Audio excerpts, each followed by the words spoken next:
Assalamualaikum warahmatullahi wabarakatuh. Innal hamdalillah nahmaduhu wa nasta'inuhu wa nastaghfiruh wa na'udzu billahi min shururi anfusina wa sayyiati a'malina. May yahdihillahu fala mudilla lahu wa may yudlil fala hadiya lahu. Asyhadu an la ilaha illallah wahdahu la syarika lahu wa asyhadu anna Muhammadan 'abduhu wa rasuluhu la nabiyya ba'dahu. Amma ba'd. Alhamdulillah, puji dan syukur kita panjatkan hanya kepada Allah Subhanahu wa taala atas segala limpahan nikmatnya kepada kita semua. Salawat dan salam semoga dilimpahkan kepada Nabi Muhammad sallallahu alaihi wasallam. Bapak-bapak, Ibu yang dimuliakan Allah Subhanahu wa taala, alhamdulillah merupakan pertemuan pertama di tahun 2015 miladiah dalam kajian pembahasan hadis ya. Insyaallah kita akan melanjutkan yang sebelumnya, dan kalau tidak salah sebelumnya kita juga masih membahas terkait dengan Kitabul Iman, terkait masalah hal-hal yang berkaitan dengan keimanan. Kalau tidak salah kita sudah membahas terakhir itu bab tentang wujudul iman birisalati Nabi Muhammad SAW ila jami'in annas wa nuskhil milal bimillah. Wajibnya beriman kepada risalah Nabi Muhammad SAW untuk semua manusia, dan agama-agama apapun yang setelah Nabi Muhammad SAW turunkan itu dihapus ya, atau tidak berlaku lagi, tidak valid dengan kedatangan agama Islam atau risalah Nabi Muhammad SAW. Termasuk dalamnya adalah agama yang sangat erat kaitannya dengan agama Islam yang disebut dengan Ahlul Kitab itu. Bahkan di hadis yang kita jelaskan pada tahun lalu, Rasulullah sampai mengatakan tidak ada pun seseorang dari umat ini ya, dari umat Nabi Muhammad, baik itu Yahudi maupun Nasrani, kemudian dia mati dan tidak beriman terhadap apa bila diursiltu bihi yang diturunkan kepada aku ya, kecuali dia termasuk dari penduduk neraka. Nah, ini menunjukkan tidak ada yang namanya dalam Islam itu semua agama benar ya. Nah, yang ada agama yang paling benar adalah Islam. Kemudian bab yang akan kita bahas juga yaitu terkait bab Nuzul Isa ibni Maryam, bab tentang turunnya Nabi Isa ibnu Maryam, hakiman bisyariati Nabi Muhammad SAW, sebagai hakim itu penguasa, pemimpin. Nah, ditegaskan di bab ini dia akan memimpin ya, tetapi bukan dengan syariat yang dibawa Nabi Isa, bukan, tapi yang akan dijadikan rujukan ya, akan dijadikan landasan dalam memimpin nanti Nabi Isa alaihissalam itu adalah syariat Nabi Muhammad. Nah, ini keyakinan kita ya. Nah, ini hadisnya sangat banyak ya, tentang akan turunnya Nabi Isa ibnu Maryam, sehingga disebutnya juga hadis mutawatir ya. Jadi hadis mutawatir itu hadis yang tingkat kevalidannya sama dengan Al-Quran. Nah, seperti hadis akan turunnya Imam Mahdi juga mutawatir. Jadi saking banyaknya yang meriwayatkan, satu antara hadis-hadis tersebut saling menguatkan, sehingga sebagian para ulama mengatakan kalau ada orang yang tidak percaya terhadap hadis mutawatir itu bisa kafir. Nah, ini penting ya, karena kalau orang rasional kan biasanya kayak dongeng gitu, Nabi Isa akan turun lagi gitu. Apalagi kita tahu ya, dalam keyakinan kita, dalam keyakinan Islam, Nabi Isa itu kan diangkat oleh Allah, diangkat oleh Allah dan masih hidup sampai sekarang, masih hidup. Sebagaimana dia ketika dulu jadi nabi. Bayangkan kalau masih hidup berarti usianya berapa tahun? Udah lama banget ya. Mungkin paling tua ya. Pokoknya lama banget ya Nabi Isa-nya. Di mana sekarang adanya? Di mulkin min malakutillah, di salah satu kerajaan dari kerajaan Allah. Kita nggak tahu di mana. Karena kita juga tahu ya bahwa dunia tempat kita tinggal ini kalau dibandingkan tata surya kita kecil ya. Kecil ya. Tata surya kita dibandingkan dengan alam semesta ya, itu juga kecil ya. Nah, ya mungkin saja di salah satu tempat yang kita tidak tahu ya, bahwa disitulah kemudian Nabi Isa hidup ya sekarang. Tapi juga jangan ditanya itu kerjaannya apa, saya juga nggak tahu ya. Kemudian ada temennya enggak ya, nggak tahu juga. Yang jelas keyakinan kita bahwa Nabi Isa itu memang itu sampai sekarang masih hidup, ya. Dan uniknya lagi musuhnya juga sekarang masih hidup dan sudah hidup sejak Nabi Muhammad SAW. Siapa itu? Dajjal. Nah, jadi Nabi Isa, Dajjal ya, itu adalah 2 dari 10 tanda-tanda hari kiamat besar. 2 dari 10 itu masih hidup, dua-duanya masih belum saatnya muncul ya. Itu keyakinan kita. Nah, dan itu hadisnya sekali lagi saya tegaskan itu adalah mutawatir ya. Tingkat kevalidannya itu sama dengan Al-Quran. Nah, terlepas dari cara penafsirannya berbeda-beda itu lain. Nah, terlepas dari cara penafsirannya yang berbeda-beda. Nah, di antara penafsiran yang berbeda-beda itu adalah terkait urut-urutan kejadiannya atau detail kejadian seperti apa itu berbeda-beda di antara para ulama. Nah, jadi itu Nabi Isa adalah masih hidup ya dalam keyakinan kita, dan dalam Al-Quran sangat jelas sekali ya. Bal rafa'ahullah ilaihi ya. Nabi Isa itu diangkat oleh Allah Subhanahu wa taala, sudah Nabi Isa ya. Setelah kita tahu bahwa Nabi Isa ini adalah nabi yang terakhir yang diutus kepada Bani Israel ya. Jadi Bani Israel atau Yahudi yang kita kenal itu adalah mereka diturunkan kepada mereka itu ya banyak nabi dan rasul. Karena bandel, kita tahu lah. Yahudi itu bandel sekali ya. Dan yang terakhir yang diutus adalah tidak tanggung Nabi Isa yang mujizatnya luar biasa ya. Luar biasa sekali dibanding nabi-nabi sebelumnya gitu ya. Mujizatnya itu yang paling luar biasa adalah bisa menghidupkan orang mati. Oh, itu kan luar biasa.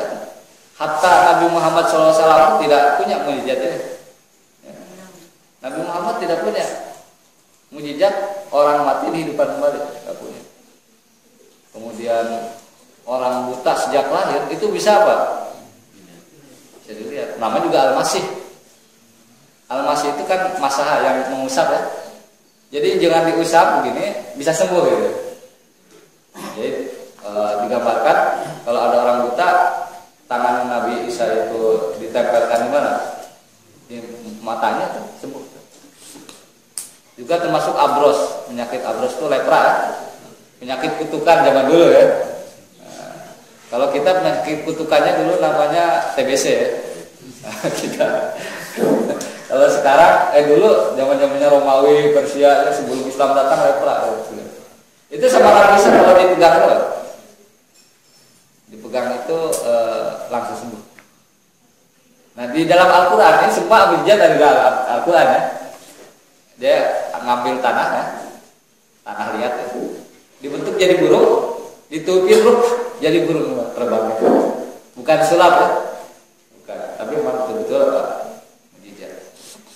Dan memang Nabi Isa itu sejak lahir pun sudah menunjukkan mujizatnya, kita tahu ya. Jadi Nabi Isa ini adalah hidupnya penuh dengan keajaiban ya. Ketika lahir pun ajaib, tidak punya apa? Ayah kan. Beda dengan perspektif orang-orang Kristen ya.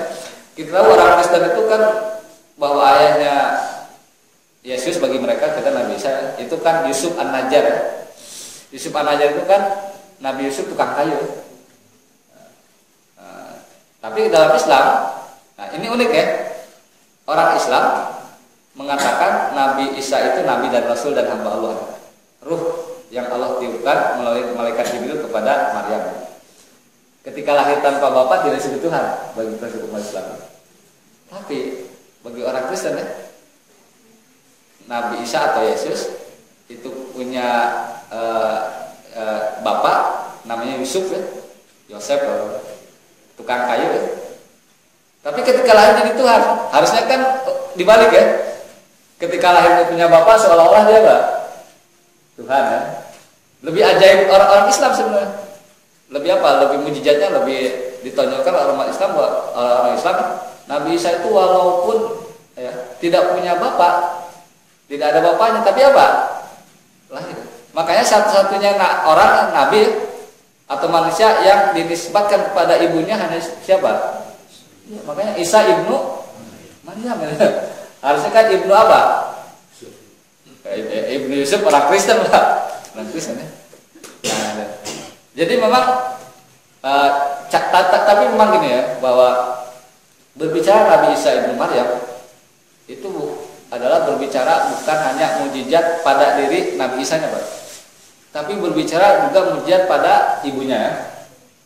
Jangan lupa keluarga besar Nabi Isa itu diabadikan dalam Al-Qur'an disebut Al-Imran. Ya. Keluarga besar siapa? Imran. Jangan lupa bahwa kakeknya Nabi Isa siapa namanya? Imran. Itu adalah alim min ulama Bani Israel. Salah satu ulama dari ulama atau tokoh-tokoh agama Yahudi juga. Bukan nabi ya. Jadi Imran itu adalah bukan nabi tapi termasuk adalah ulama dari kalangan Yahudi. Ya tentunya yang soleh. Nah, dia punya istri. Nah, saya di dalam Al-Qur'an tidak disebutkan istrinya siapa ya. Sebutnya pokoknya istrinya Imran lah. Dalam Al-Qur'an kan dalam surat Al-Imran lengkap ada disebut. Idqalati Imrana ya. Ketika istri Imran itu mengatakan, jadi ceritanya masalahnya adalah Imran ya, punya istri tidak punya anak, mandul kan. Ya, gitu.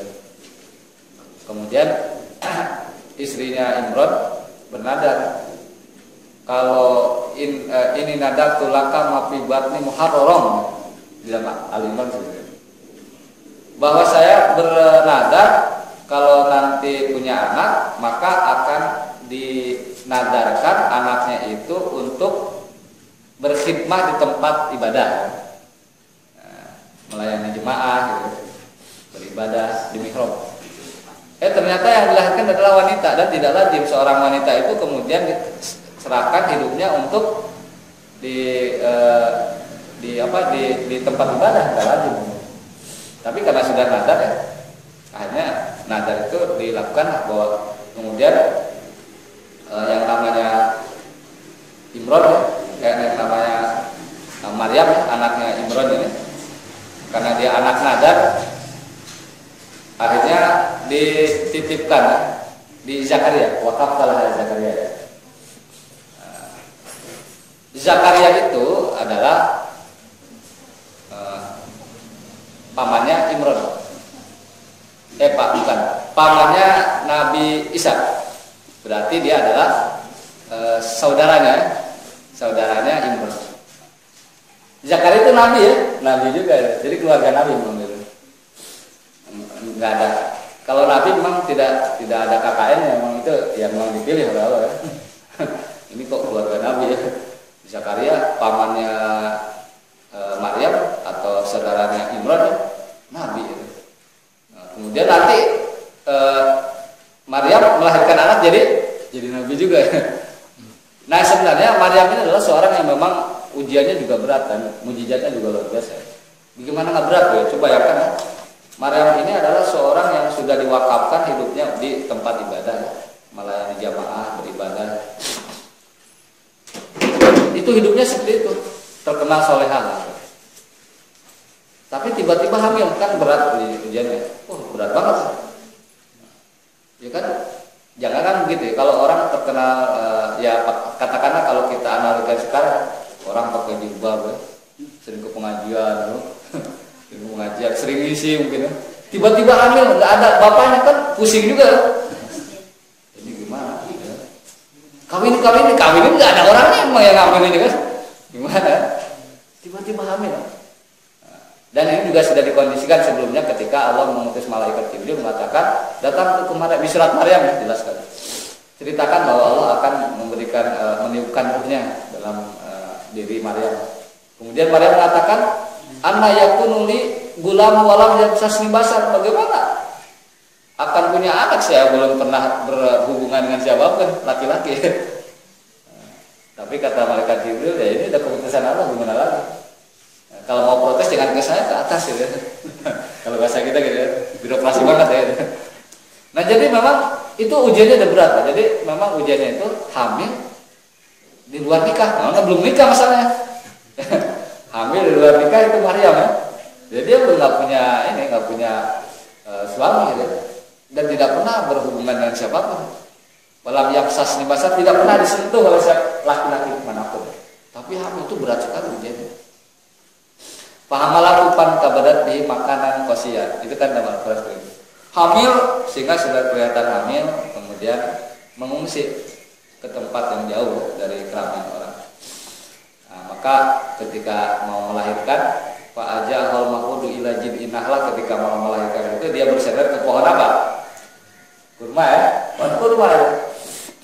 Nah, kemudian dan cepat putus asa, Maryam juga putus asa sama. Nah, jadi manusia juga dia ya, diuji dengan hamil tanpa ada bapaknya ya. Kemudian dia sempat putus asa karena nanti apa kata dunia, apalagi orang-orang Yahudi bandel ya. Orang Yahudi itu ya nggak punya alasan apapun, cari-cari, apalagi ini alasannya besar sekali.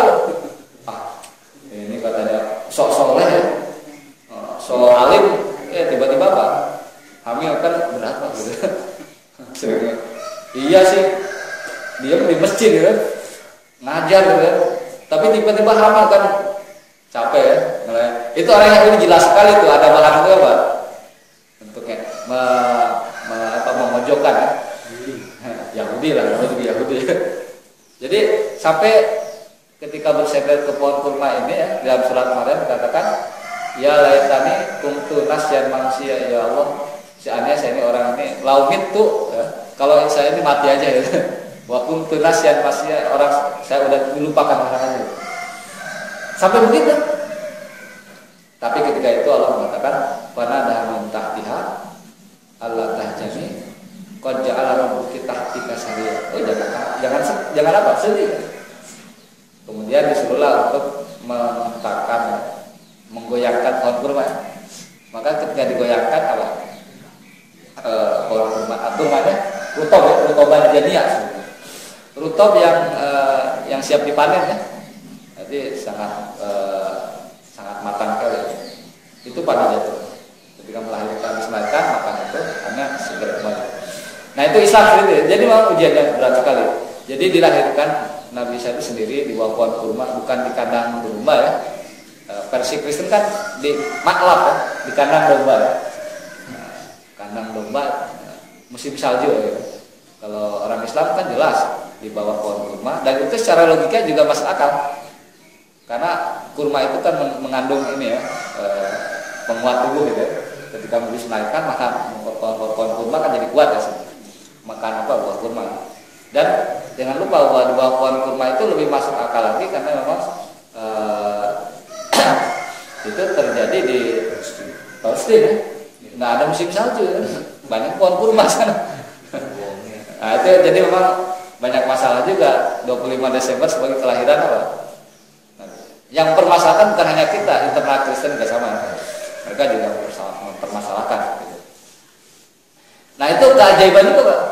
Nah sejak dilahirkan, kemudian sampai kemudian karena saking beratnya cobaan ya, sampai yang namanya Maryam ini ketika menggendong bayinya bernadar juga sama. Ini nadar tulir rohmani sauman palan ukal lima yauma insya. Pokoknya saya bawa bayi ini baru lahir. Saya bernadar kepada Allah, Ar-Rahman yang Maha Pengasih, tidak akan ngomong satu kata pun sama orang. Pusing gitu. Ya pusing kan? Iya kan? Gimana? Nggak pusing bawa anak kan punya apa? Bapak. Kalau sekarang kan ya biasa aja kalau sekarang. Biasa aja. Mana bapaknya? Nggak tahu ya. Nah kemudian ketika datang paham datang ke kampungnya, ke tempat kelahirannya, orang Yahudi ya senang aja mengatakan qalu ya Maryamu makana abu kibra asawin wa makana ummuki bagian. Ya ukhta Harun makana abu, disebutnya saudara perempuan Harun. Padahal Harun itu memang salah satu nabi daripada nabi apa? Nabi-nabi yang disebutkan Nabi Israel kepada Yahudi. Nah, di Al-Quran disebutkan ya ukhta Harun, ya wahai saudara perempuan Harun. Padahal yang namanya Maryam dengan Harun itu nggak punya kekerabatan. Tapi kenapa disebut ukhta Harun? Karena saking solehannya disebut juga gelarnya adalah ukhta Harun. Jadi walaupun Maryam bukan nabi, ya, tapi tingkat kesolehannya itu selevel dengan nabi. Gitu. Mujizatnya juga selevel dengan ujiannya juga selevel. Jadi memang ya. Yang namanya ujian itu akan berbanding lurus dengan tingkat apa? Keimanan itu ya, pasti begitu. Artinya, kalau ujian orang itu semakin apa? Semakin berat, berarti tingkat keimanannya tinggi gitu. Kalau ternyata kita ujiannya itu sampai sekarang itu apa? Ininya apa? Tingkatnya levelnya biasa-biasa saja, berarti tingkat keimanan juga dikatakan apa? Biasa-biasa saja. Nah itu memang selalu begitu. Karena dalam hadis katakan asaddu bala al-anbiya summa amsal fal amsal. Hadis pertama. Bahwa yang paling ujian yang paling deras, dahsyat ya, itu para nabi. Nah, jadi kalau ada orang mengklaim menjadi nabi tapi tidak pernah diuji, ya itu bohong. Iya kan? Ada orang enaknya aja aku jadi nabi tapi diuji nggak mau. Nah, sama Maryam juga disebut ukhta Harun. Ketika bawa bayi mengatakan nih, makan abu kibro asawin wa makan ummuki bagia. Perasaan bapak kamu bukan orang jahat ya, orang jelek ya, orang su, orang jahat ya, orang yang fasik gitu. Ia seorang ulama ya Imron. Wa makan ummuki bagia, ibu kamu juga Maryam bukan seorang pelacur. Gitu. Kok bisa-bisanya jadi begini? Gimana ceritanya? Ngomong nggak Maryam? Iya nggak ngomong, namanya juga orang sudah bernada nggak ngomong. Pokoknya jadi memang cara menghadapi orang-orang Yahudi itu ya diajarkan oleh Maryam bukan dengan omongan ya, dengan tindakan. Itu cara menghadapi orang Yahudi yang paling praktis begitu. Jadi kalau negosiasi apa perdamaian itu susah dengan mereka. Sampai saya baca salah satu Syekh Grand Al-Azhar ya, Syekh Al-Azhar mengatakan bahasa orang Yahudi itu bukan dengan perdamaian tapi apa? Waqtuluhu min haitsu taqibtumu, bunuh di mana mereka tidak ada, itu bahasa yang paling pas. Itu salah satu Syekh Al-Azhar pernah berkata begitu, walaupun dikecam gitu. Nah, jadi Nabi Maryam mengajarkan kepada kita bagaimana bermuamalah dengan orang Yahudi. Apa yang dilakukan? Fa'asar ilahi ditunjukkanlah kepada anaknya. Dia tanya ke anak itu. Nah, kemudian mereka protes juga ya, namanya juga Yahudi ya, bukan protes.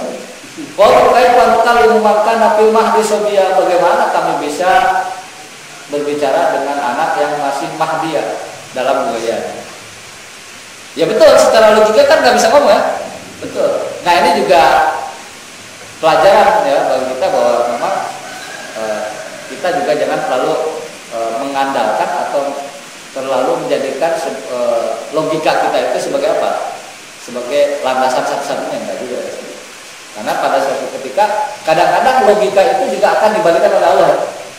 Akan dibalikan oleh Allah Subhanahu wa taala menjadi tidak masuk logika ya. Sehingga pada waktu itu mukjizat pertama yang ditunjukkan Nabi Isa itu apa? Bisa berbicara. Ketika ditunjukkan maka dikatakan qala inni Abdullah atani al-kitab wa ja'alani. Nah itu kata-katanya itu unik, Pak.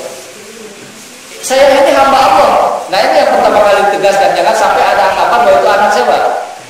Anak Tuhan. Itu kata-kata yang pertama kali keluar dan Nabi Isa itu adalah ini Abdullah. Ini sanggahan para orang-orang Kristen ya, yang mengatakan bahwa Yesus itu siapa? Anak Bapa ya di surga gitu. Nah, anak Allah. Nah itu, jadi Nabi Isa mukjizatnya itu memang sejak lahir sudah ada. Maryam juga sudah punya mukjizatnya. Jadi memang itu adalah rangkaian mukjizat itu akan berlangsung sampai hari kiamat ya uniknya. Kiamat. Walaupun pakem dulu. Sekarang pakem kan mukjizat Nabi Isa belum ada. Nah nanti dia akan turun. Nah inilah hadis-hadis Rasulullah yang menunjukkan, yang menegaskan secara mutawatir ya, secara meyakinkan bahwa pasti Nabi Isa itu akan apa? Jadi kalau tidak yakin, tidak percaya akan turunnya Nabi Isa, itu bisa mengurangi bahkan membatalkan iman kita. Makanya Al-Imam Muslim memasukkan turunnya Nabi Isa itu di bab keimanan. Memasukkan turunnya Nabi Isa di bab keimanan. Dan hadisnya adalah dari Ibnu Musayyab annahu sami'a Abu Hurairah, bahwa beliau mendengar Abu Hurairah, Abdurrahman bin Sulaiman, yaqulu Abu Hurairah mengatakan qala Rasulullah sallallahu alaihi wasallam, bahwa Rasulullah sallallahu alaihi wasallam bersabda, pakai sumpah lagi, wallahi nafsi biyadi, demi jiwa aku yang ada di tangannya, kata Rasulullah. Pakai sumpah penegasan. Layu sikarna, sudah sangat dekat ya. Anyan jilafikum, akan turun di tengah-tengah kalian Ibnu Maryam, anaknya Maryam. Siapa itu? Isa sallallahu alaihi wasallam. Sebagai apa? Hakaman. Hakaman itu sebagai pemimpin. Muqsiton, yang adil. Apa yang akan dilakukan oleh Ibnu Maryam, Isa Ibnu Maryam ini adalah fayat siro as-solibah, akan mematahkan salib, simbol ya. Simbol yang selama ini dikultuskan oleh orang-orang apa? Yang kedua, wayak tulul khinzir, akan membunuh apa? Babi. Ini penyimpangan dalam bab makanan ya. Yang ketiga, wayaqul jizyah, akan menghapus jizyah. Nanti kita jelaskan jizyah itu apa. Yang keempat, menggambarkan situasi setelah turunnya Nabi Isa sebagai pemimpin. Akan seperti apa kondisi situasi dunia ini setelah Nabi Isa turun dan jadi pemimpin umat Islam. Wa yaqidul mal hatta la yaqbalahu ahad, kata Rasulullah begitu. Nanti harta itu akan berlimpah. Harta benda akan berlimpah sehingga orang ini kalau dikasih harta benda itu tidak mau menerima. Ya. Kalau sekarang kan lain. kalau babnya uang ngantri, ya BLT dulu ya. Kartu miskin, kartu sehat ya, kantor kuat ya. Nah, sekarang kalau babnya itu uang, orang semua pada datang ya. Tapi dulu nanti ketika Nabi Isa memimpin umat Islam, memimpin dunia ini secara adil, maka harta itu berlimpah. Sehingga digambarkan oleh Rasulullah, wa yafidul mal hatta la yaqbalahu ahadun. Sehingga orang kalau dikasih harta itu enggak mau terima. Mungkin dipasang depan rumahnya, mohon maaf tidak menerima uang. Ya, nanti ya. Itu ceritanya begitu, Pak. Di hadis lain mengatakan di redaksi Imam Muslim ada tambahannya. Wa hatta takuna as-sajdatul wahidah, sampai sholat 1 rakaat saja, sujud 1 kali saja, khairon minad dunya wa ma fiha, itu bagi orang yang hidup setelah Nabi Isa turun sebagai pemimpin ya, di bawah kepemimpinan Nabi Isa, itu menganggap bahwa 1 rakaat sholat itu lebih baik daripada apa? Dunia dan seisinya. Jadi kalau dikasih dunia seisi nggak mau, saya mau sholat ya. Ya, itu nanti ya. Nah, di redaksi lain ya, walatut rokana al-qilasu fala yus'a 'alaiha. Sampai binatang unta yang paling kelasnya high, paling tinggi, paling mahal, itu akan ditinggalkan dan orang tidak lagi berupaya mendapatkan binatang unta yang paling mahal tersebut. Artinya harta ini kan cuma gambaran untuk agar masuk ke para sahabat ya. Nggak mungkin di sini sebutkan kan sampai mobil Mercy yang paling mahal pun ditinggalkan, nggak mungkin. Hanya ingin menunjukkan bahwa binatang ternak atau kendaraan yang paling mahal sekalipun itu tidak akan apa? Tidak akan dijadikan diburu ya, enggak. Fala yus'a 'alaiha. Dan uniknya lagi, ketika orang tidak lagi punya ambisi mendapatkan harta, ketika Nabi Isa memimpin ya, tidak lagi mau harta benda ya, tidak mau uang, emas, itu udah nggak ada minat lagi seperti itu ya. Maka yang akan terjadi ketika Nabi Isa memimpin itu adalah walatan habanna syahnahu, rasa permusuhan akan hilang. Karena selama ini kan permusuhan dipicu oleh apa? Perebutan harta ya. Watabagud, rasa benci akan hilang. Watahasud, rasa iri akan hilang. Gak ada lagi permusuhan, kebencian, iri dan dengki tidak akan ada lagi. Nah ini di hadis lain. Ini nanti setelah Nabi Isa turun jadi pemimpin yang Nah, di dalam penjelasannya sini ya, kita lihat ya, bahwa layusikan an yanzilafikum, yang dimaksud dengan ayanzilafikum ya, akan turun di tengah kalian, maksudnya di tengah umat Islam, bukan para sahabat ya. Artinya kita akan turun di kita ya, karena sahabat udah selesai ya. Dan dikatakan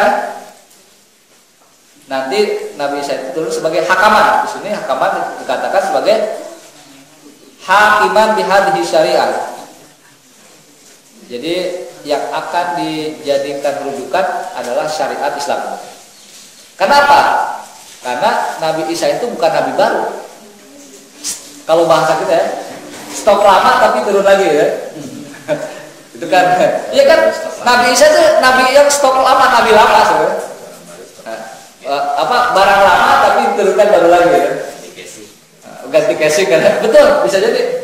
Nabi Isa dulu casingnya adalah syariatnya Yahudi ya, tapi karena turun, nah, casingnya menjadi apa? Syariatnya syariat Islam.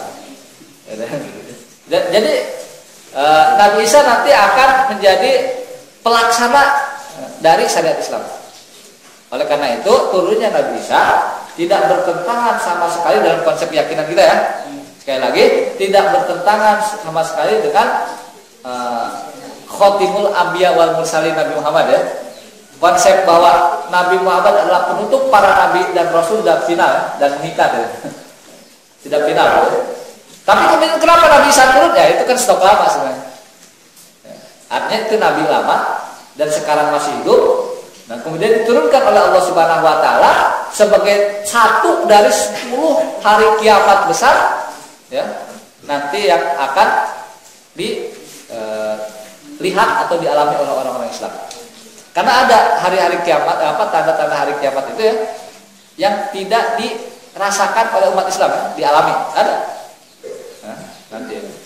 Nah, jadi sekali lagi ini tidak bertentangan dengan konsep bahwa Nabi Muhammad adalah penutup para nabi dan rasul ya. Dia akan memperlakukan syariat Islam ya. Dan menjadi pemimpin yang muqsiton, yang adil. Kenapa kok dibedakan antara hakaman sebagai pembawa syariat sebagai pemerintah dengan membawa syariat Islam disebutkan muqsiton yang adil. Ini dua hal yang berbeda ya. Bisa jadi ada orang yang menerapkan syariat Islam tapi tidak adil, ada juga. Nah, ada juga orang adil tapi tidak berdasarkan syariat Islam. Jadi harus dua-duanya.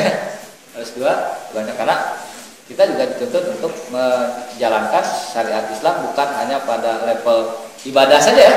Muamalah juga harus kita terapkan. Nah, dan pidana dan secara kafal, secara menurut.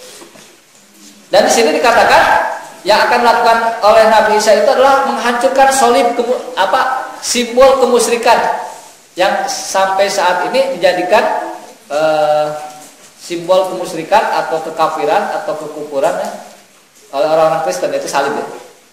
Saya tidak tahu juga ya simbol salib itu baik dalam bentuk kayu atau aksesoris atau kalung ya, itu apakah punya kekuatan tersendiri bagi mereka atau tidak? Yang jelas kalau di film-film kan, kalau film-film Hollywood tuh, kalau Dracula, vampir, kalau ada salib itu pas banget. Jadi kan, nah, apakah memang dalam ajaran mereka yang menyimpang bahwa salib itu mempunyai kekuatan tertentu ya? Saya tidak tahu ya. Yang jelas salib sebagai simbol ya, simbol bahwa disitulah kemudian dalam pandangan mereka ya, saya tegaskan, Yesus atau Nabi Isa bagi kita itu melakukan penebusan dosa. Karena mereka punya konsep ya, sekali lagi, umat manusia itu lahir semua berdosa. Gara-gara siapa? Adam sama Hawa. Mereka punya konsep dosa turunan. Dosa turunan. Maka ketika orang lahir agar dosa turunannya hilang ya, dia lahir ya, maka ada program yang namanya Nah, program yang namanya dibaptis ya. Nah, itu simbolis ya. Nah, dan dosa umat manusia secara keseluruhan sudah dihapus oleh penyaliban Yesus menurut mereka ya. Mereka dalam konsep kita nggak begitu sebenarnya. Bahwa kullu maulidin yuladu ala nggak ada dosa kita semua ya. Itu konsep yang benar. Nah, jadi mereka meyakini bahwa salib itu adalah adalah sesuatu yang punya kekuatan. Kita tahu bahwa Nabi Isa itu kan ketika diturunkan ke Bani Israel, tugasnya apa? Meluruskan penyimpangan yang dilakukan oleh Bani Israel Yahudi. Bahwa setiap umat kemudian sudah mulai menyimpang dengan Nabi dan Rasul itu konsepnya seperti itu dulu ya. Dulu. Kalau orang Islam gitu Mbak, sekarang umat Islam? Enggak ya. Karena kalau umat Islam itu bahwa Rasulullah mengatakan bahwa setiap 100 tahun itu Allah akan utus man yujaddidu yang mentajdid memperbaharui ajaran Islamnya. Jadi ada para ulama mujaddid ya. Gitu. Dalam konsep kita nggak ada nabi. Tapi kalau umat dulu sebelum Nabi Muhammad, setiap kali ada penyimpangan turun nabi. Nabi Musa, Harun, kemudian terakhir itu dengan Nabi siapa? Isa. Dan jangan lupa ketika Nabi Isa turun ya, dan diutus Nabi Isa sebagai nabi dan rasul itu menurut keterangan dari Ahlul Kitab ya, itu usianya sekitar 30 tahunan ya. Jadi di usia 30 tahunan dia kemudian menjadi nabi dan rasul ya. Nah, diutus ke orang-orang Yahudi ya. Dan ketika itu ulama-ulama Yahudi itu sudah sangat korup ya. Ya cinta dunia, dekat dengan penguasa Romawi. Jangan lupa Romawi yang jadi penguasa pada waktu itu agamanya bukan Yahudi, bukan apa? Paganisme ya, percaya pada dewa ya. Itu pokoknya kayak penyembah-penyembah dewa lah gitu banyak ya. Nah ketika itu orang-orang Yahudi ya hidup di bawah kekuasaan Romawi ya, ada yang bersekongkol dengan berkolusi dengan para penguasa Romawi segala macam ya. Pokoknya rusaklah secara moralitas ya orang-orang Yahudi itu. Bukan hanya umatnya tapi ulama juga rusak. Maka ketika itulah turun siapa Nabi Isa. Apa yang terjadi? Gak suka. Orang-orang Yahudi, ulama-ulamanya, hakomat kalau bahasa Arabnya atau rabi-rabinya itu gak suka dengan kedatangan siapa? Nabi Isa. Nah ini gak benar nih Isa ya. Nabi si Nabi tapi mengganggu status quo ya. Penghasilan dia diganggu ya. Jadi banyak sekali ya orang-orang ulama-ulama atau rabi-rabi Yahudi tidak nyaman dengan kedatangan siapa? Apa yang terjadi? Dibuatlah persekongkolan bagaimana cara membunuh siapa?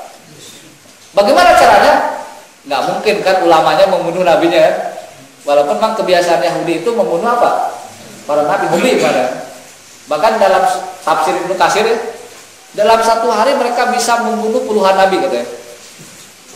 Jadi hobinya membunuh nabi ya, Rasul ya. Jadi nabi dan Rasul aja nggak dianggap, apalagi kita ya. Nah, itu Yahudi ya. Hati-hati itu memang udah keturunannya begitu ya. Nah, walaupun memang dalam konsep Islam tidak ada dosa keturunan ya. Tapi karakter itu tetap ada ya. Genetik karakter itu tetap ada. Apa yang terjadi? Bagaimana caranya agar yang bunuh itu bukan ulama-ulama Yahudi, kan kesannya nggak bagus ya. Maka dibuatlah, dibisikanlah kepada orang penguasa-penguasa Romawi dengan mengatakan seperti ini, bahwa Isa ini jadi fenomena. Waktu itu Isa juga jadi fenomena yang luar biasa. Bisa menghidupkan orang mati, bisa menyembuhkan orang buta, penyakit lepra, segala macam. Jadi perbincangan menjadi top news ya. Menjadi kalau news, breaking news ya. Air Asia gitu. Iya, dari pagi sampai malam itu tentang mujizat Nabi Isa banyak berita ya. Sehingga penguasa Romawi juga tahu nih, mengamati ya. Tinggal dibisikin lah orang-orang ulama lain mengatakan hati-hati Nabi Isa itu menjadi raja.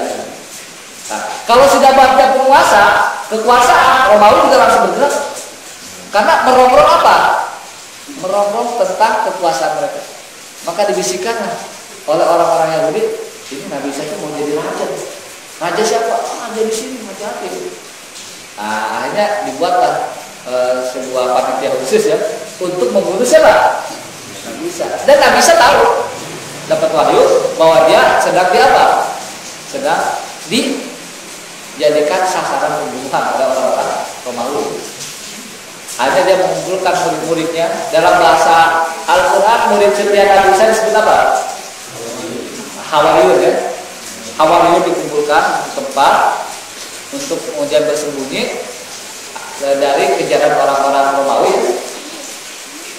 Tapi saya ada satu di antara Hawariyun yang berkhianat ya. Nah, namanya Yudas Iskariot ya dalam bahasa kita. Habis pertemuan begitu rahasia dia malah membocorkan pertemuan tersebut. Di mana posisi Nabi Isa ya? Apa kompensasinya? Kasih duit. Jadi disuap juga. Jadi Yudas ini, Iskariot ini adalah seorang murid setia yang mungkin tidak setia kalau melihat uang kan? Iya kan? Murid setia kalau melihat uang tidak apa? Tidak setia. Itu memang karakter manusia. Jadi murid setianya aja sudah begitu ya, ada gitu. Loyalitasnya itu udah luntur kalau melihat apa? Tulus ya. Tadinya tulus, tapi kalau melihat tulus nggak tulus lagi ya. Jadi tulus akan tidak ada kalau melihat apa? Tulus ya. Itu buktinya dilaporkan, maka digerebeklah Nabi Isa. Tapi disinilah kemudian versi Islam dengan versi Al-Quran dengan versi siapa? Orang Kristen berbeda. Kalau versi Al-Quran mengatakan bahwa ketika orang-orang Romawi mau menangkap Nabi Isa, maka yang ikut juga dalam penangkapan itu kan Yudas Iskariot. Maka kemudian diserupakanlah Yudas Iskariot itu atau salah satu murid Nabi Isa yang berkhianat tersebut dengan wajah siapa? Nabi Isa. Itu namanya senjata makan Tuhan. Ya. Maka Yudas lah yang kemudian disalib. Itu bayangkan yang melaporkan yang disalib itu juga yang melaporkan juga. Ya. Kan ngenes banget ya. Itu versi siapa? Islam. Kemudian setelah lolos dari penyaliban, Allah mengatakan bal rafa'ahullah ilai, Allah angkat Nabi Isa, disimpan kemudian turun nanti ya. Nah, jadi Nabi Isa itu menghilang itu dalam proses apa? Pengejaran orang-orang Romawi ya. Tapi kalau orang Kristen mengatakan disalib, tapi kemudian dibuatlah alasan bagaimana caranya agar penyaliban itu seolah-olah apa? Bagian dari skenario mujizat Nabi Isa ya. Atau anak Tuhan bagi mereka ya. Wah, itu penyaliban justru adalah sebagai penebusan dosa katanya. Ya. Dibuatlah cerita-cerita itu. Nah, itu bedanya orang Islam dan orang.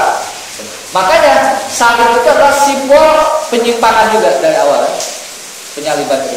Penyimpangan antara ajaran cara pandang Islam dengan cara pandang Kristen. Ya. Kalau Islam mengatakan bahwa yang betul disalib, tapi yang disalib bukan dia ya. Tapi orang Kristen yang disalib dia, kemudian dijadikanlah itu salah satu keyakinan dari keyakinan orang Kristen yang mengatakan bahwa penyaliban itu adalah penebusan apa? Dosa. Penebusan dosa. Jadi yang namanya dosa itu mereka itu bisa ditebus itu. Itu penebusan dosa secara massal ya itu nggak bisa. Nah, para ulama termasuk Al-Imam An-Nawawi mengatakan bahwa Nabi ketika Isa mematahkan salib ya, simbol salib ini adalah yuksiruhu hakikoh. Ini jangan jadikan sebagai simbol bahwa Nabi Isa kemudian Nabi Isa kemudian membatalkan atau membantah ya, atau mengungkap penyimpangan orang Kristen, ajaran Kristen. Tapi ini juga harus dipahami katanya bahwa betul-betul nanti Nabi Isa akan mematahkan salib ya. Itu makna awalnya sendiri ya. Walaupun juga bisa dikatakan itu adalah bagian dari untuk mengungkap kebatilan atau penyimpangan ajaran Kristen ya. Nah, itu juga bisa dimaknai itu. Menurut Imam An-Nawawi mengatakan bahwa ini juga satu dalil katanya tajirul mungkarat wa alatul batil. Jadi kalau kita melakukan amar ma'ruf nahi munkar ya, melakukan pemberantasan kemungkaran, bisa juga kita melakukan pemberantasan atau penghancuran alat-alat kemungkaran juga bisa ya. Ini bisa jadikan dalil FPI sebenarnya. Iya kan? Iya. Jadi kalau ada diskotik hancurin, kenapa? Nabi Isa juga hancurin salib gitu. Nah, tapi nanti ada fikihnya khusus ya. Karena kita sepakat bahwa para ulama mengatakan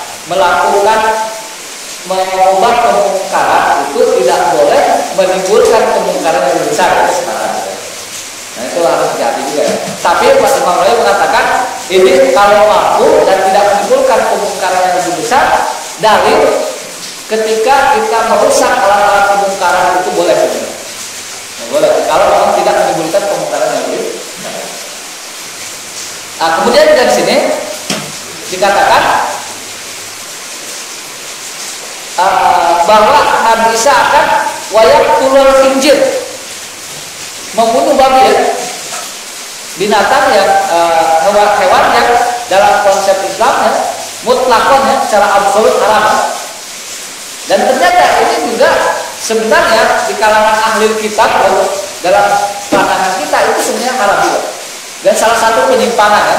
Makanya di sini dikatakan bahwa Nabi Isa nanti akan membunuh babi, satu babi aja, nggak semua babi seluruhnya, sebagai simbol bahwa itu adalah apa? Haram.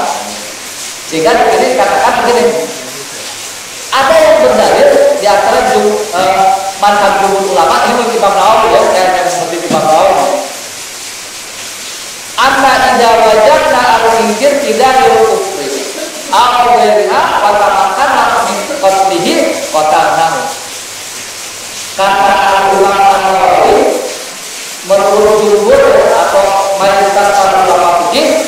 kalau kita menemukan babi baik di daerah ke kafir atau di daerah selain daerah kafir, orang kafir, dan kita bisa membunuh babi tersebut, bunuhlah babi. Nah, jadi kalau kita ke gunung ya, apa hukumnya? Membunuh babi hutan itu sebenarnya dianjurkan, tapi bukan dimakan. Iya betul. Itu. Kalau ingin berlatih berburu, burulah apa babi? Babi yang di sini juga kalau tak ketahuan juga. Ya kalau ada ya. Ya kan? Jadi sebenarnya itu Nabi Isa nanti akan membunuh babi yang kelihatan sama dia bunuh. Karena itu haram. Dan kita tahu ya, ternyata babi ini ya menurut penelitian ilmiah juga ya adalah binatang yang memang banyak menimbulkan sumber penyakit ya. Termasuk katanya di antara sumber penyakit yang datang dari babi itu adalah flu burung ya katanya, itu dari babi katanya. Tapi kita tidak melihat itunya, kita hanya melihat bahwa Al-Quran mengharamkan babi itu. Karena kita punya keyakinan segala sesuatu yang dilarang Al-Quran itu adalah untuk apa? Kebaikan kita. Segala sesuatu yang diperintahkan oleh Al-Quran untuk kebaikan kita. Karena dalam surat An-Nahl dikatakan wakil lilladzina taqaw ma'ana anzala rabbukum. Ditanyakan kepada orang-orang yang bertakwa, apa sih yang diturunkan Tuhan kamu itu? Maka para sahabat mengatakan qaulu khairah. Mereka mengatakan yang diturunkan Allah untuk kebaikan. Artinya larangan perintah yang ada dalam Islam itu adalah untuk kebaikan kita bersama di dunia, apalagi di mana? Ya, untuk lebih sederhananya, adakah satu perintah atau satu larangan di dalam Al-Quran atau dalam hadis atau dalam ajaran Islam yang menjerumuskan manusia? Ada nggak satu perintah, satu ajaran dalam Islam yang bisa menjerumuskan manusia ke dalam apa? Kehancuran, menjerumuskan umat manusia ada nggak? Atau memadaratkan manusia ada nggak? Atau membahayakan manusia ada nggak? Yang ada justru ya larangan dan perintah itu adalah untuk menyelamatkan, untuk kebaikan kita, untuk kebaikan kita. Yang ada seperti itu, kita punya keyakinan seperti itu ya. Puasa katanya, nggak ada orang puasa kemudian menjadi apa? Masuk UGD ya, nggak ada. Yang ada orang terapi puasa untuk sehat, yang ada ya. Puasa. Kecuali memang ada puasa yang sampai mati, ada itu ajaran sendiri di India ya, salah satu ajaran di India. Jadi mereka itu berpuasa sampai mati. Ada tercatat rekor ya, ada orang berpuasa 84 hari tidak makan dan minum, kemudian mati dan dirayakan gitu. Ada di India itu ajarannya aneh-aneh ya. Karena katanya dalam konsep ajaran mereka ya, semakin sengsara itu semakin apa? Mencapai titik kebahagiaan. Nah kalau orang Islam, kalau makmur dan kita bisa soleh dan lebih baik ya, daripada miskin kemudian apa? Miskin tapi tidak soleh. Mendingan mana? Kan nikmal abdu, nikmal mal ya, harta yang baik paling nikmat itu yang paling baik adalah di tangan orang yang paling soleh. Jadi mendingan apa? Kaya raya tapi soleh ya, daripada miskin belangsakan tapi apa? Tapi tidak soleh, nggak pernah sholat, nggak pernah ini kan. Nah itu, jadi dalam Islam itu ada satu ajaran satupun yang tujuannya atau endingnya itu akhirnya tersebut menyengsarakan kita kan. Yang ada justru membuat kita apa? Maslahat ya, membuat kita baik.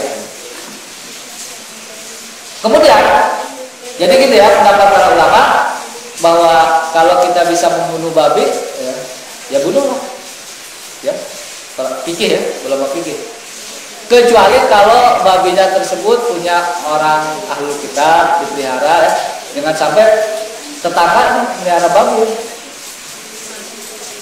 kemudian lagi nggak ada, pulang kampung babinya mati semua, ya. Beracun, nggak boleh juga karena itu dalam pandangan mereka ya, mereka kan keyakinan mereka seperti itu ya, harus dihormati juga. Ada dalam tata cara muamalah dalam Islam juga diatur lebih jauh ada. Kemudian nanti kalau Nabi Isa turun wayatul jizyah itu nggak ada. Apa itu jizyah? Kalau tentara Islam mau menaklukkan sebuah daerah kafir, maka yang akan diberikan kepada orang-orang kafir itu 3 pilihan. Pertama, masuk Islam udah beres ya. Kalau nggak mau, mereka harus bayar jizyah, bayar iuran tertentu ya. Tapi kompensasinya adalah segala keyakinan mereka, hak mereka dilindungi seperti umat Islam. Bahkan bayar jizyah itu dalam banyak kasus jauh lebih rendah nilainya daripada bayar zakat. Jadi umat Islam tetap bebannya lebih tinggi ya. Keyakinan mereka dilindungi, mereka mau mabuk, mau makan babi asal di mana? Di rumahnya, di komunitasnya nggak ada masalah. Yang ketiga adalah diperangi. Nah, diperangi itu kalau tidak mau bayar jizyah, tidak mau masuk Islam, ya terpaksa, mohon maaf ya. Nah, dalam Islam, nanti setelah Nabi Isa turun, jizyah itu dihapus. Yang ada cuma satu pilihannya, diperangi atau masuk Islam. Kenapa begitu? Apakah itu bertentangan dengan larangan Quran? Tidak, karena menurut Imam An-Nawawi, firman Allah la ikraha fid itu hanya berlaku sebelum turunnya Nabi. Nah ini nih harus kita tahu ya. Jadi tidak ada paksaan dalam agama itu, hanya berlaku sebelum Nabi Isa turun. Jadi kalau sudah Nabi Isa turun, maka pilihannya masuk Islam atau diperangi. Tidak ada jizyah, tidak ada jalan tengah. Nanti ya. Jadi tidak ada jizyah. Lagian pula dalam Al-Quran dikatakan dalam surat An-Nisa ayat 159 ya, Allah mengatakan begini, wa min akhir kitab illa yu'minuna bihi qabla mautih. Di antara penafsirannya yang paling kuat mengatakan bahwa tidak ada satupun dari ahli kitab Yahudi dan Nasrani ketika Nabi Isa turun kembali ke dunia, kecuali mereka akan beriman kepada Nabi Isa sebelum Nabi Isa wafat. Artinya apa? Dengan turunnya Nabi Isa itu sudah cukup menjadi dalil yang terang benderang terkait dengan kebenaran apa? Islam. Jadi tidak ada alasan lagi. Nah ini kan jelas ya. Jadi jizyah itu tidak ada lagi. Tapi sudah ada penggantinya Nabi Isa untuk memberikan dalil yang lebih jelas lagi bahwa Islam adalah agama yang paling benar. Jadi dalilnya sudah ada, Nabi Isa itu sudah jelas. Ya harapan kita sih bisa bertemu dengan siapa? Nabi Isa ya. Kalau bertemu dengan Nabi Isa kan ya kita bisa ini ya, bisa lihat Nabi Isa kita di mana ya. Jangan kita perhatikan ya. Jadi seperti itu, jizyah benar ada. Dan kemudian dampak dari Nabi Isa sebagai pemimpin yang adil itu, maka kemakmuran akan di mana-mana sehingga orang tidak lagi punya ambisi minat untuk mendapatkan harta nanti. Nah itu jadi kita yakini ya, ini bagian dari keimanan kita ya, bahwa Nabi Isa nanti insya Allah ya, itu akan turun ke dunia kembali ya. Jangan ditanya kapannya, saya juga nggak tahu ya. Jangan ditanya kapannya. Tapi kalau di mananya ada hadisnya. Nabi Isa akan turun di sekitar Damaskus ya. Yang sekarang daerahnya adalah daerah konflik ya. Nah, jadi kalau ibu mau ketemu Nabi Isa, ya siap-siap pindah ke mana? Bisa Damaskus. Nah nanti nanti Nabi Isa ini akan turun setelah Imam Mahdi kewalahan menghadapi Dajjal. Ya, jadi Imam Mahdi ini nanti kewalahan juga menghadapi Dajjal. Nah, kita tahu sendiri yang namanya Dajjal itu adalah punya kekuatan supranatural luar biasa. Bayangkan ya, Dajjal ini pada pagi hari ini sebelum itu silakan Walaupun ditutup juga hujan ya. Khususnya saya nggak bisa pulang juga ya. Hujan. Sebelum tutup silakan kalau ada yang mau ditanyakan terkait ini. Oh, enggak. Ketika gurunya dan bisa itu biasanya kaitannya dengan munculnya Imam Mahdi ya. Iya betul. Dan di beberapa buku yang saya baca itu pusat dari kepemimpinan itu ada Imam Mahdi di depannya. Iya. Sementara Nabi Isa itu meyakinkan, membantu Imam Mahdi dalam meyakinkan umat yang sedang waktu itu juga sangat jauh ya dari pendidikan. Jadi bahkan ini benar enggak saya? Bahkan beberapa kewajiban kita untuk berbaikat kepada Imam Mahdi termasuk dalam juga Nabi Isa. Itu benar enggak saya? Pada saat itu. Memang nanti ada 3 tokoh sentral dalam peristiwa yang akan terjadi ya pada masa depan kita. Imam Mahdi, Dajjal, Nabi Isa, itu 3 tokoh sentral. Nah, yang lebih duluan muncul Imam Mahdi.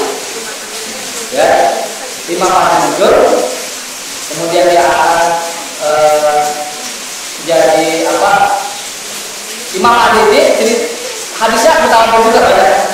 Ada sekitar 70-an hadis lebih lah dari berbagai riwayat saling mengatakan. Sehingga Imam Mahdi ini salah satu hadisnya mutawatir, salah satu fondasi keimanan kita ya. Mahdi itu kan yang diberikan petunjuk ya. Nama sebenarnya namanya Muhammad bin Abdullah sama dengan Nabi Muhammad. Di dalam hadis itu dikatakan dia dari keturunan Nabi juga. Jika ada mencurigai ini hadis Syiah, enggak juga. Karena konsep Imam Mahdi Syiah dan kita jauh berbeda. Berbeda ya. Kalau konsep Syiah kan Imam Mahdi itu adalah imam yang ke-12 yang sedang sembunyi sekarang. Sekarang akan muncul ya, suatu ketika akan muncul. Dalam konsep Islam Imam Mahdi itu memang bukan sembunyi, memang belum muncul aja. Nah, betulkah bahwa ketika Imam Mahdi muncul itu kita dituntut untuk berbaiat ya? Nanti Imam Mahdi itu akan dibaiat oleh orang Islam secara simbolis di Ka'bah. Ya di Ka'bah ya. Nah, bagi yang tidak sempat atau tidak mungkin bertemu dengan Imam Mahdi berbaiat dari jauh. Artinya kita mengatakan loyalitasnya kepada Imam Mahdi di Indonesia. Nah, kemudian setelah itu Imam Mahdi berperang melawan Romawi, Ya'juj dan Ma'juj segala macam, menang ya. Kemudian muncullah Dajjal. Dajjal ini akan kalahkan siapa? Imam Mahdi. Maka begitu turunlah siapa? Nabi Isa sebagai pemberi bantuan ya. Maka kalau di Nabi Isa memang tidak disebutkan baiat kepada Nabi Isa. Yang ada disebutkan kewajiban berbaiat kepada Imam Mahdi. Karena sebenarnya pemimpin sentralnya siapa? Imam Mahdi. Oleh karena itu Al-Imam An-Nawawi mengatakan yang nama Nabi Isa itu adalah hakimun min hukamin hadil umat. Salah satu pemimpin dari pemimpin umat ini. Artinya pemimpin utamanya tetap siapa? Imam Mahdi. Nanti Imam Mahdi bertemu dengan Nabi Isa, kemudian sholat, maka kemudian Nabi Isa disuruh jadi imam, gak mau, karena imam itu bukan saya, siapa? Imam Mahdi. Nah, jadi yang jadi imamnya tetap apa? Imam Mahdi. Nah jadi gitu ya. Jadi intinya memang Imam Mahdi itu adalah pemimpin utama. Nabi Isa adalah salah satu pemimpin dari pemimpin Islam. Kita wajib berbaiat hanya kepada pemimpin utamanya saja. Tapi kepercayaan kita akan turunnya Nabi Isa tetap harus ada. Kewajiban, bukan kewajiban, itu salah satu keharusan. Salah satu sebagian dari keimanan kita pada hadis-hadis Rasulullah SAW. Wallahu a'lam.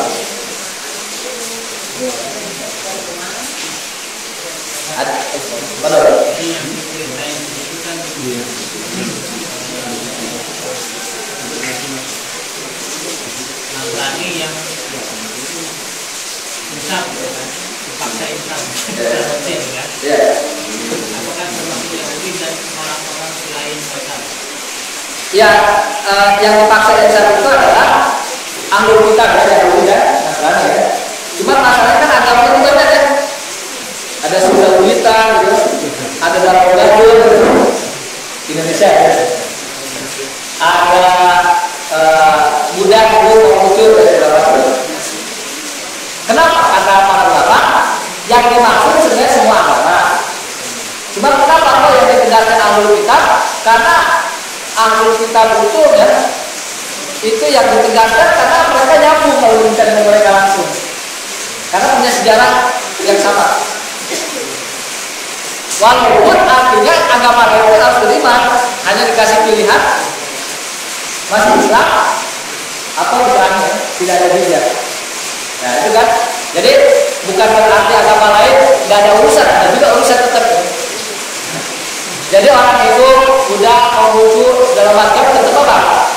Dia itu untuk mengaku kebenaran Islam dan mereka juga tidak ada beda. Nah itu, jadi ini ya. Dan faktanya sekarang realitasnya agama terbesar setelah Islam apa?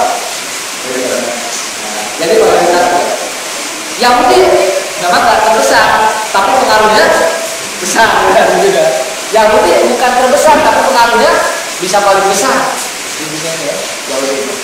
Kenapa kalau mereka orang Yahudi nggak besar? Karena mereka agama itu konsepnya eksklusif. Nggak ada yang namanya dakwah agama Yahudi kan? Banyak orang masuk agama Yahudi nggak ada. Karena agama Yahudi itu agama keturunan. Jadi kalau tiba-tiba ada orang ya, mau jadi bagian dari Yahudi itu susah diterima. Karena dia tidak punya keturunan, nggak bisa jadi memeluk agama Yahudi karena kebanyakan Yahudi itu adalah keturunan. Nah, jadi susah. Ya? Jadi agama lain tetap itu ya.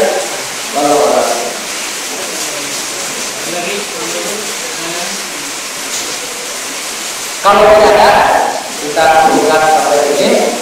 Mudah-mudahan manfaatnya bagi kita. Ini adalah pertama tahun 2015. Harusnya pengajian ini di tanggal 25 Desember. Kita buka dan kurang lebih dari mohon maaf.